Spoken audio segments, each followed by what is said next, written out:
Amigos, y le doy la bienvenida a la doctora Eunice Alvarado. Ella es psicóloga clínica con especialización en psicología forense. Doctora Alvarado, bienvenida a Tu Salud Informa. ¿Cómo está? Bien, bien, gracias. Gracias nuevamente por la invitación. No, a usted por haber aceptado. Sobre todo, doctora, con un tema tan importante que nos trae hoy, y es el manejo de las emociones en la familia. Y es que la familia es como un eje central en Puerto Rico, en todas las comunidades latinas en general, y lo que ocurre en la familia puede impactar definitivamente desde el punto de vista de salud mental a cualquiera de sus miembros. Y qué importante, por ejemplo, aprender a conversar, a hablar sobre las emociones, porque a veces esto se convierte en una especie de, no sé, en un tabú, doctora, no sé, hay Es, situaciones dentro de la familia que a veces no se comentan y a ujú, todas las partes les está afectando, ¿no? eso es así, eso es así. Y entonces, al hablar de las emociones, también es importante tomar en consideración los estilos de crianza, porque hay familias que ya vienen con unos patrones de crianza, unos patrones generacionales que quizás crecieron escuchando cosas como no puedes llorar, tienes que ser fuerte, eso no es para tanto. Así que crecieron escuchando, ¿verdad?, esta invalidación de las emociones y muchas veces es lo que aplican en sus hogares. Y las emociones son vitales, las emociones son un eje central para nuestra convivencia, para nuestra estabilidad, para poder conectar con otros. Así que es sumamente importante que en la familia se pueda fomentar el que hablemos acerca de nuestras emociones, sobre cómo nos sentimos. Doctora, en eso un poco usted mencionaba algo que bastante frecuente con respecto, sobre todo yo diría que con respecto a los varones. Los hombres no lloran, Sí, no te quejes, correcto. estás como una nena quejándote de todo, y ahí comienza un poco estos roles de género a impactar. Pero podría ocurrir también entre la pareja, si estamos hablando de una familia constituida con una pareja e hijos. A veces, pues entre la pareja no hay comunicación y el no poder hablar de lo que se siente sin duda actúa como un modelaje, o mejor dicho, no se da el modelaje para los hijos, no aprenden a cómo hablar de las emociones. Sí, eso es así. Y de hecho el modelaje se puede dar en dos vías. Se puede dar el modelaje en que no aprenden a cómo comunicarse y se puede dar el modelaje de ocultar el cómo yo me siento y quizás no tener la confianza de poder comentar acerca de alguna situación que me está pasando, acerca quizás de pensamientos que no son tan buenos para mí, para mi bienestar, precisamente porque yo puedo notar que en el entorno donde vivo no son bienvenidas las emociones. No es algo bienvenido hablar sobre cómo yo me estoy sintiendo. Así que no necesariamente yo lo tengo que decir directo. Los niños perciben, no importa que sean pequeños, que sean un poco más adolescentes, ellos perciben cuando hay una apertura en el hogar para hablar acerca de sus emociones o hablar sobre algo que les aqueja o que les preocupa. Así que ese modelaje se da en dos vías y es sumamente preocupante porque partiendo de que la comunicación es la vía, ¿verdad?, para poder trabajar quizás algunas situaciones, manejar conflictos o atender incluso lo que es la salud mental. Ujú, ujú. Estaba pensando, doctora, que lo que ocurre acá con estos niños crecen en ese ambiente y con esa dificultad probablemente de compartir emociones y a la vez en el futuro pues forman familia y eso se va perpetuando como un modelo, ¿no? Sí. Tenemos cada vez una sociedad menos capaz, a lo mejor, de poder o hábil de poder compartir emociones y eso tiene un impacto a nivel social en general. Claro, claro, y esa es la parte que no necesariamente las personas están conscientes o que como estamos hablando de nuestro presente, no toman en consideración que todo lo que estamos manejando en nuestro presente, en nuestro ahora, va a tener un alcance y que esto va a ser un futuro. Así que lo que estamos viendo hoy día con nuestra familia, la manera en que hablamos, la manera en que nos sentamos, que nos escuchamos, que tratamos de comprendernos, aunque no estemos de acuerdo, porque no es lo mismo tratar de validar una emoción, de entender una emoción, de comprenderla, a yo estar de acuerdo quizás con lo que está ocurriendo. Eso que estamos haciendo ahora lo vamos a ver en unos meses, en unos años, precisamente en el manejo de esos niños ya como jóvenes o de esos jóvenes ya como adultos en otro tipo de circunstancias. Así que por eso es que hablé en un principio de lo que son los patrones generacionales, porque así yo lo viví, así yo lo aprendí, pues es lo que yo continúo entonces repitiendo. correcto.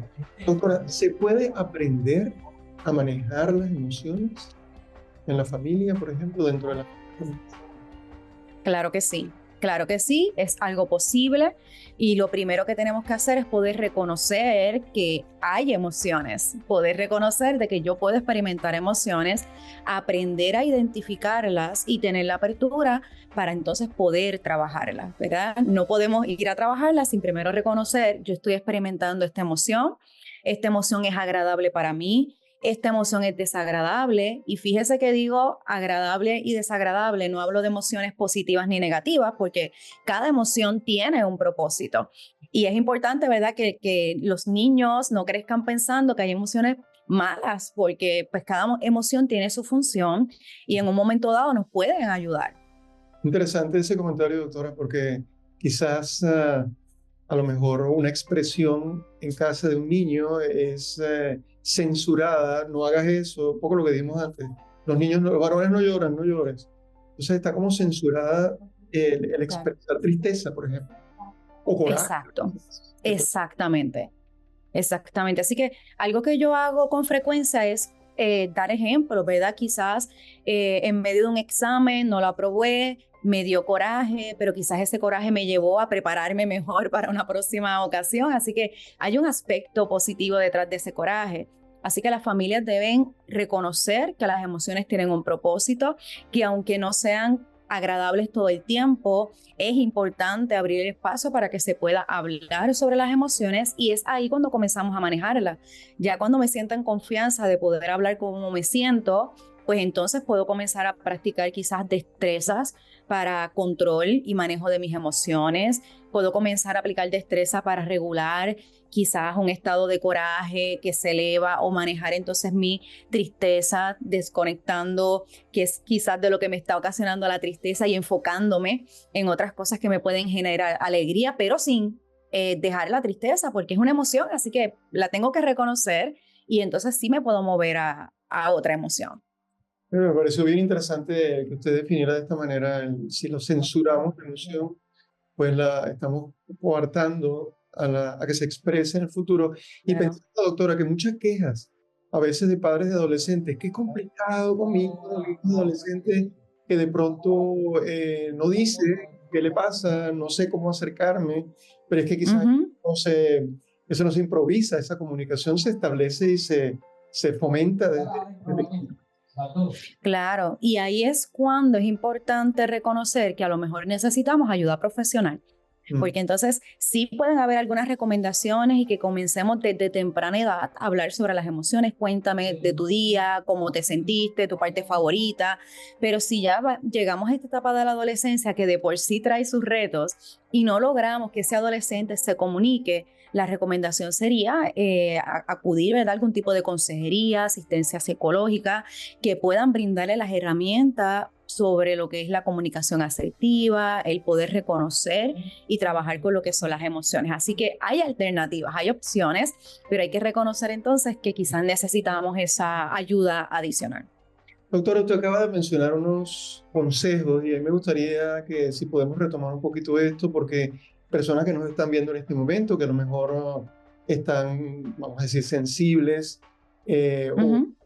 o receptivos, digamos, a recibir algún tipo de información e incluso practicarla, ¿cómo podemos, cuando son los niños pequeños, un poquito más quizás hasta un poquito previos a la adolescencia, de qué manera podemos lograr ese acercamiento? Porque doctora, realmente hay padres y madres que yo los he escuchado decir, yo no sé cómo hablarles, yo veo que está diferente mi hijo o mi hija, pero yo no sé cómo acercarme, no sé qué decirle. ¿Hay algún tipo de estrategia que se le pueda recomendar a estas personas? Sí, a temprana edad se pueden utilizar los programas de televisión, por ejemplo, que están viendo los niños. Por eso se recomienda que no estén solos, acompañados de un adulto y quizás ir monitoreando, mira, ese personaje está experimentando coraje o eso es tristeza, te has sentido así algún momento, háblame acerca de eso, puede ser una manera para trabajar con las emociones. Hay muchísimas actividades, juegos que fomenta también el que puedan conversar en familia y algo que puede ser muy sencillo es que el mismo padre pueda hablar sobre sus emociones. Es como que le pueda dejar saber, ahora mismo yo estoy sintiendo coraje y yo sé que tengo coraje porque mira mis manos o siento el caliente, ¿verdad? Aquí en mi cuerpo, o ahora me siento triste, yo siento la tristeza por aquí en mi pecho. Así que es como modelar también con nuestras emociones y darle la oportunidad entonces de que ellos puedan expresarse. En el caso de los adolescentes, quizás entonces hay que ser también un poco más creativo. Y una de las recomendaciones que en ocasiones yo le doy a los padres es que, mire, si no pueden hablar directamente, vamos a utilizar vías alternas. Conozco casos donde los padres terminan enviándole quizás un mensaje sobre que te he notado diferente, me parece que estás triste, sabes que en cualquier momento puedes hablar conmigo. De momento llega el adolescente, le responde o se acuesta al lado y comienzan entonces a hablar. Es como buscar esa oportunidad de dejarle saber, yo me he dado cuenta, estoy aquí, estoy presente, cuando te sientas preparado, yo estoy aquí para escucharte. Eso es vital. Es como, me estoy dando cuenta y al mismo tiempo no te estoy obligando a que puedas expresarte, y a la vez estoy disponible para ti, para escucharte. Y además utilizar este tipo de maneras de comunicación que se da más ahora, que Claro. mensajes de texto, algunas plataformas de comunicación, incluso de sociales, ¿no? Que los Sí, padres sí. pueden incorporar y es una manera de acercarse atemperado, digamos, a la época que vivimos. A veces puede ser Claro. realmente un reto y la pregunta acá podría ser también, ¿en qué momento, usted lo mencionó antes, en general, pero cuáles podrían ser los indicadores que podría utilizar un padre o una madre para decir, ok, he intentado, esto necesita una ayuda más especializada? Sí, si notan cambios significativos, por ejemplo, en los niños, ya sea pequeños, adolescentes, notan conductas completamente diferentes a lo que eran sus hijos, por ejemplo, de un niño muy activo a un niño muy callado, aislado, que llora, que no está durmiendo bien, que muestra también conductas quizás agresivas. eh, que no se está alimentando bien, que quizás lo que antes disfrutaba ahora no lo disfruta, ¿verdad? Antes disfrutaba quizás ver películas, salir a jugar y ya no lo hace. Quizás es un indicativo de que este niño necesita asistencia, necesita tener un espacio donde pueda hablar sobre cómo se siente, si en su casa quizás no siente, vamos, la confianza o no se siente seguros para hablar, porque también se puede dar eso. La confianza quizás es una cosa y la seguridad también, sobre cómo mi mamá va a reaccionar, mi papá va a reaccionar, mi familia va a reaccionar. Así que el menor no hable ahora en el hogar no significa que en otro momento no vaya a hablar, ¿verdad? La asistencia también psicológica va en esa línea de brindar las destrezas para que la comunicación se pueda dar en el hogar. Doctor, ¿hay alguna asociación con algún tipo de trastorno, vamos a decirlo, de salud mental? Estoy pensando en depresión, ansiedad, etcétera, que esté asociado justamente a esta dificultad en términos del manejo de emociones familiares. Sí, sí, particularmente lo que es el trastorno de depresión mayor o los trastornos de ansiedad o los trastornos de estrés pueden estar muy relacionados con lo que es el manejo de emociones, incluso otras situaciones como lo que es el acoso escolar, maltrato, abuso sexual, pueden ser otras razones que lleven a niños y adolescentes a experimentar dificultades con sus emociones y por ende la familia también entra, ¿verdad?, en esa dinámica de dificultad para manejar lo que son las emociones. Así que hay un sinnúmero de trastornos que pueden generar esa dificultad y no necesariamente un trastorno. Puede ser un evento en específico, puede ser un cambio, puede ser un proceso de adaptación que lleve quizás a ese niño o ese menor o a esa familia a experimentar dificultades con sus emociones. Usted tocó este tema que yo creo que es particularmente sensible para la mayoría, que es el tema del abuso, ¿no? Que siempre, pues Sí, cuando hablamos de abuso, bien pensamos en abuso sexual, pero hay diferentes formas de abuso. El sí. maltrato físico, abuso verbal, la negligencia incluso es parte del descuido, digamos, no atender a los... Pero esos son casos particulares donde, además, quiero decir, especialmente la tendencia es a guardar silencio. Así que si no tenemos una buena comunicación en la familia, eso no se puede expresar, pues son emociones que se quedan bastante restringidas, que ya de por sí el tema lo hace difícil comunicarlo, ¿no? Claro, claro. Y algo que yo digo con frecuencia, doctor, es el hecho que cuando yo reprimo o aguanto, escondo lo que estoy sintiendo, en algún momento va a salir. Así que puede ser que aguantando las emociones, no hablando sobre mis emociones, quizás tuve una situación que en comparación con lo que estoy viviendo quizás es menor, y de momento ahí fue que me desregulé emocionalmente o actué de forma agresiva, y a lo mejor las personas a mi alrededor no entienden por qué ese niño, si lo que pasó fue que alguien ¿verdad? Se llevó el lápiz, o alguien quizás se tropezó sin querer, ¿por qué tuvo esta reacción? Pero es que las emociones, si se van guardando, pues hay un impacto significativo, y puede surgir, ¿verdad?, a nivel conductual, principalmente. Correcto, es como la imagen de esta olla de presión que se va Exacta, de la válvula exactamente. y entonces vemos la consecuencia, pero no, y a veces no se entiende con respecto al acto. Doctora, Ujú. cuando llega una familia, vamos a poner el ejemplo, porque usted mencionó, y usted precisamente es una terapeuta, se recibe pacientes y nos ha comentado pues, que ha manejado este tipo de situaciones. ¿Cómo se hace? ¿La intervención se hace más a nivel familiar? Porque a veces, le pregunto porque a veces el padre, madre lleva, aquí tenemos el problema, este niño que no se comunica, que está muy restringido, que no habla.